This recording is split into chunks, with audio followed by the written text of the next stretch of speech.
સીધું કહી દીધું, ભાવ છે તે ભગવાન છે. ભગવાન બીજું કાંઈ નથી જોતો, માત્ર ભાવ જોવે. નરસિંહ મહેતા પાસે શું હતું? ખાવાના ફાફા હતા, ઘર પરિવારના પોતાના માણસો જ મેણા મારતા હતા. નરસિંહ મહેતાને ક્યારેય કોઈએ ચેનથી રહેવા નથી દીધા, પણ નરસિંહ મહેતા ક્યારેય પાછા નથી પડ્યા. દુનિયામાં કદાચ કોઈના કામ ના કર્યા હોય એટલા ભગવાને નરસિંહ મહેતાના કામ કર્યા. અને ક્યારેય એવું નથી બન્યું કે ભગવાને ના બોલાવ્યો હોય અને ભગવાન હાજર ના થયા હોય. તમે વિચાર તો કરો, એ કેવો ભાવ હશે? કેવો ભાવ હશે? ભગવાન દોડતો આવે. મીરાને કહી દીધું, પથ્થરનો ટુકડો લઈને લે, આ તારો ગિરધર ગોપાલ. અને મીરાએ પથ્થરના ટુકડા ઉપર નિત્ય ભાવ ભર્યો, અભિષેક કર્યો. અને એક દિવસ પથ્થરના ટુકડામાંથી ગિરધરને પ્રગટ થવું પડ્યું. દુનિયા તો કે મીરા નાચી હતી, મીરા તો પછી નાચી, પેલા ભગવાનને નાચવું પડતું હતું. એ ભાવ છે, જ્યાં ભાવ છે ત્યાં ભગવાન નાચે છે. માટે હૃદયમાં ભાવને જગાડો. યાદ કરો, શબરી 13 વર્ષની દીકરી, ખબર પડી મારા લગ્નની તૈયારી માટે નિર્દોષ પશુની કતલ. અરે આવું મોટું પાપ એ મારથી કેમ સહન થાય? કોઈને ખબર ના પડે એવી રીતે ઘરમાંથી નીકળી. એટલી તો દૂર પહોંચી ગઈ, જંગલમાં જઈને વિચાર કરવા લાગી, અરે હું આટલી બધી દૂર આવી ગઈ. પરંતુ સાંભળ્યું તું કે સંતો મળે જીવનમાં ને તો સેવા કરી લેવી. સંતોની સેવા એ સ્વયં ભગવાનની સેવા છે. પણ જંગલમાં સંતો ક્યાંથી મળે? અને બતાવવામાં આવ્યું છે કે એક દિવસ તો પસાર થયો, સવાર પડી અને જંગલમાં શબરી ઊભી ઊભી વિચાર કરે છે. ત્યાં જ પંપા સરોવર નાવા માટે સંતોનું ટોળું નીકળે છે. શબરી ભાવ વિભોર બની. અરે જંગલમાં સંતોના દર્શન એ તો ભગવાનના દર્શન છે. સંતો તો મળ્યા, પણ મને સેવા મળી જાય. થોડી વાર વિચાર આવ્યો, ફરી વાર મનની અંદર વિચાર આવ્યો, હું તો ભીલ જાતિ, અછૂત જાતિ, સંતો મારો સ્વીકાર ક્યાંથી કરે? પરંતુ પ્રયત્ન તો કરો. તમે વિચાર કરો, શબરીનું દ્રષ્ટાંત આપણને પ્રેરણા આપે છે. પ્રયત્ન કરવાનો, એમાં ક્યારેય પાછું નહીં પડવાનું. ફળનો પડિયો મૂક્યો. જો ફળના પડિયાનો સ્વીકાર થાય તો સંતો મારો સ્વીકાર કરે, ફળના પડિયાનો સ્વીકાર ના થાય. ફૂલનો પડિયો બીજા દિવસે નિરાશ નથી થતી. ફૂલનો પડિયો મૂક્યો, સ્વીકાર થાય, ફૂલના પડિયાનો પણ સ્વીકાર ના થયો. શબરી દિવસો પસાર કરતી. એક દિવસ પંપા સરોવર જવા માટે સંતોના ટોળામાં પાછળ પાછળ માતંગ ઋષિ નીકળે છે. માતંગ ઋષિને ચાલતા ચાલતા પગમાં કાંટો વાગે, લોહીની ધાર થાય છે. આ દ્રશ્ય શબરીએ જોયું. શબરીની આંખમાંથી આંસુડાની ધાર થાય છે. મનમાં વિચાર કરવા લાગી, સંતોના ચરણમાં પીડા એ તો ભગવાનને પીડા આપવા બરાબર છે. માટે સંતોના ચરણમાં ક્યારે પીડા ના થવી જોઈએ. અરે સંતો મારો સ્વીકાર ન કરે તો કઈ નહીં, મને સેવા મળી ગઈ. શબરીએ જંગલમાં સેવા ગોતી લીધી. અરે મારો સ્વીકાર ન કરતો કઈ નહીં. આજ પછી સંતો જે રસ્તેથી પસાર થઈ રહ્યા છે એ રસ્તાને હું રોજ સાફ કરીશ. સંતો 4 વાગે નીકળતા, શબરી વહેલી 3 વાગે ઉઠીને જંગલમાં સાવણો સાવણી ક્યાંથી હોય, ઝાડ પાનની ડાળી લીધી છે અને ભાવ અને પ્રેમથી એ રસ્તાને સાફ કરવા લાગી. જેને સેવા કરવી હોય ને એ જાતે ગોતી લે, અને જેને ન કરવી હોય હો બાના કાઢે. આ દ્રષ્ટાંતો એમને નથી, આપણને બહુ પ્રેરણા આપે. એને જેને સેવા કરવી એની જાતે ગોતી લે, એને કેવું ન પડે, આમંત્રણની જરૂર ના પડે. ભગવાનનું કામ છે, મારા ગુરુનું કામ છે, મારી ફરજ છે, અને જાતે સેવા એ ગોતી લે. જેને ન કરવી હોય ને કેટલાય બાના કાઢશે. શબરી રસ્તો સાફ કરવા લાગીને એક દિવસ સંતોના ટોળામાં માતંગ ઋષિ નીકળે છે. સંતોને તો ખબર ના પડી. માતંગ ઋષિ વિચાર કરવા લાગ્યા, જંગલમાં આટલો સરસ મજાનો રસ્તો કોણ સાફ કરે છે? નક્કી કોઈ મહાન જીવ હોવો જોઈએ, મારે એના દર્શન કરવા છે. વિચાર કરજો, આજે સદગુરુને સાધકના દર્શન કરવાનું મન થયું. એ કેવું અદ્ભુત દ્રશ્ય હશે. સંતો 4 વાગે નીકળે, શબરી 3 વાગે ઉઠીને રોજ રસ્તો સાફ કરતી. અને આપણે કદાચ વર્ષે 1 થી 2 વાર કદાચ વહેલું જવાનું આવે તો એ મારથી ન થાય, બીજાને બોલાવી લો. એમને નથી મળતું. અને માતંગ ઋષિ આજે વહેલા 3 વાગે ઉઠીને એક મોટા ઝાડના થડની પાછળ સંતાઈ જાય છે. અને થોડી જ વારમાં 13 વર્ષે નાનકડી એવી દીકરી હાથમાં ઝાડ પાનની ડાળી લઈ અને રસ્તો સાફ કરવા લાગી. આ દ્રશ્ય જોઈને માતંગ ઋષિના આંખમાં આંસુ આવી ગયા. દોટ મૂકી શબરીની નજીક જઈને કહેવા લાગ્યા, તો કોઈ સામાન્ય નથી, તો કોઈ મહાન જીવ છે. શબરી 2 હાથ જોડા કહેવા લાગી, મારાથી દૂર રહેજો, હું ભીલ જાતિની અછૂત છું, માટે મને અડતા નહીં. માતંગ ઋષિ શબરીનો હાથ પકડી લીધો અને કહેવા લાગ્યા, બેટા, ભગવાન ક્યારે જાતિ પાતિ નથી જોતા. અરે ભગવાન એ હૃદયનો ભાવ જુએ છે. તો કોઈ સામાન્ય નથી, મહાન છે. બેટા, તારું સ્થાન આ જંગલમાં નથી, તારું સ્થાન મારા આશ્રમમાં છે. પોતાના આશ્રમમાં લઈ જાય છે. બાજુમાં બેસાડીને કહેવા લાગ્યા, આજ પછી હું તને જે કામ સોંપું ને એ ભાવથી કરજે. બેટા, એ કામ નહીં માનતી, સેવા માનજે. શબરીને સદગુરુ મળ્યા, સેવા મળી, ભાવ વિભોર બની છે. અને સદગુરુએ બતાવેલી સેવા ભાવ અને પ્રેમથી કરવા લાગી. દિવસો વીતા. અચાનક એક દિવસ માતંગ ઋષિએ શબરીને બોલાવી પોતાના બાજુમાં બેસાડી માથે હાથ ફેરવીને કહેવા લાગ્યા, બેટા, આવતીકાલે બ્રહ્મ મુહૂર્તમાં હું વિદાય થઈ રહ્યો છું. શરીર છોડી અને હું વિદાય થાઉં છું.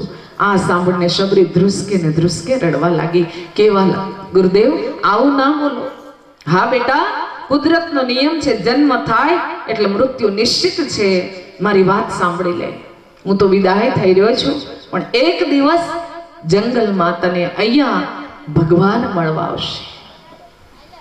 શબરીને આંખમાં આંસુડાની ધાર છે. ગુરુદેવ, ભગવાન જંગલમાં અહીં આવશે, મને કેમ ખબર પડે?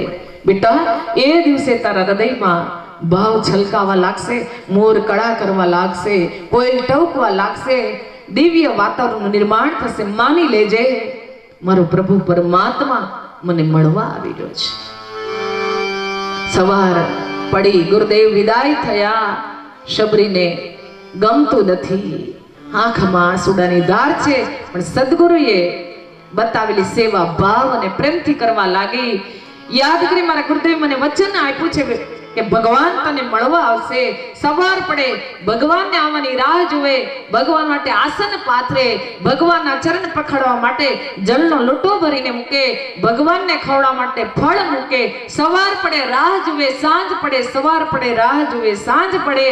13 વર્ષની શબરી 80 વર્ષની થઈ છે, પણ એક દિવસ એવો નથી કે ભગવાનને આવવાની રાહ ન જોઈ. તમે વિચાર કરજો, 80 વર્ષ એને રાહ જોઈ. અને આપણે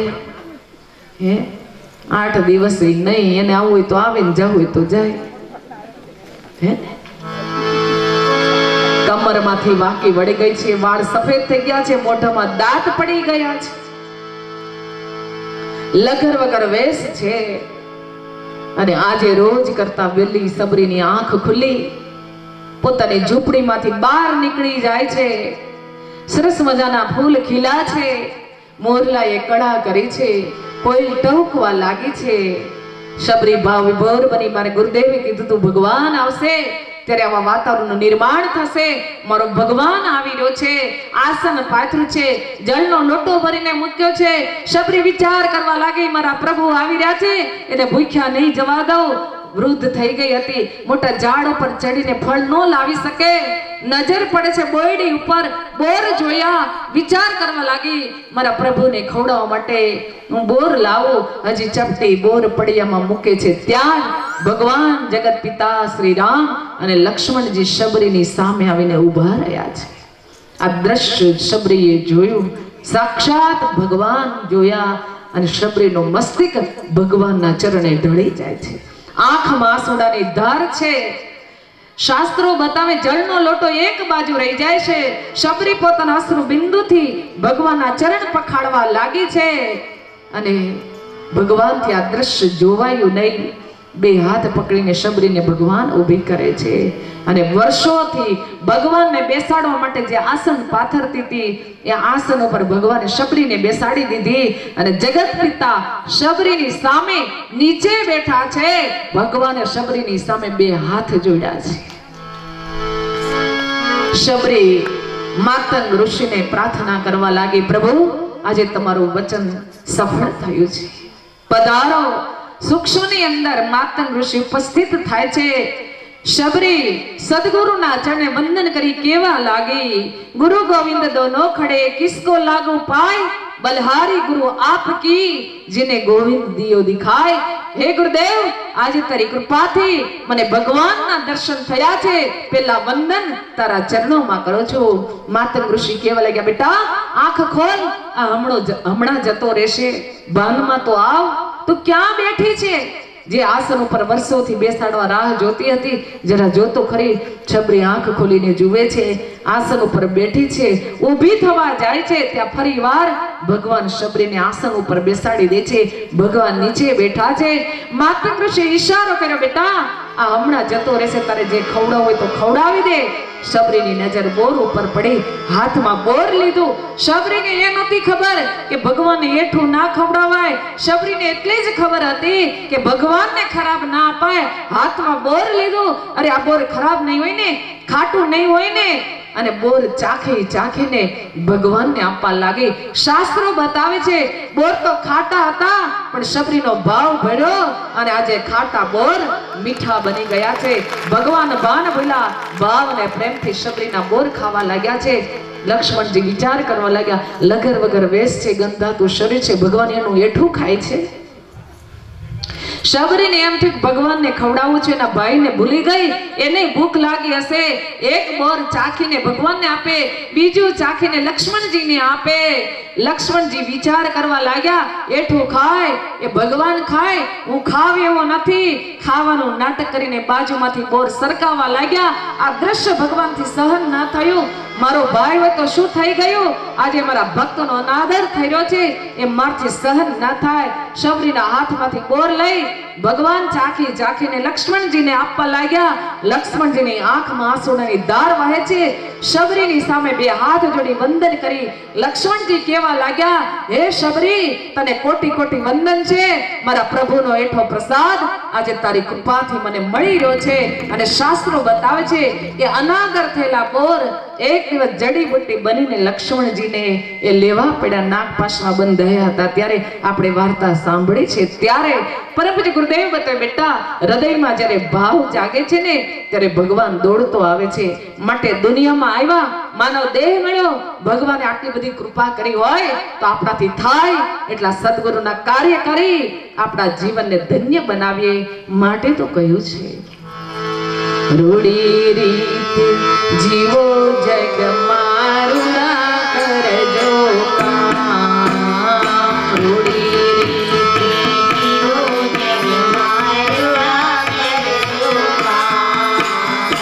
રૂડી રીતે જીવો જગ મારું ના કરજો કામ.